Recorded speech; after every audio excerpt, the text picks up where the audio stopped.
Sine theta cos theta equal two 1/2 হলে sign theta plus কস থিটার মান হিসাব করে লিখি। তাহলে আমরা এটাকে হোল স্কোয়ার করছি, sine theta plus cos theta whole square. এটাকে দুটো ফর্মুলা আমরা চুজ করলাম, আমরা এই ফর্মুলাটা করলাম।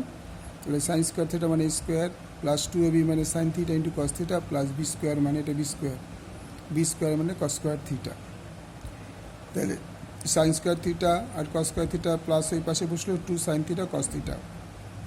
পাশে কিন্তু আমাদের এটাই লেখা আছে sine theta plus cos theta তার whole square, sine theta plus cos theta তার whole square, sine theta plus cos theta তার হোল স্কোয়ার। তাহলে sine theta plus cos theta তার হোল স্কোয়ার। তাহলে এখানে 2 হলো, তাহলে sine theta plus cos theta whole square equal to 2, দুই দিকে রুট করে দিই। তাহলে sine theta plus cos theta equal to √2 answer. Okay.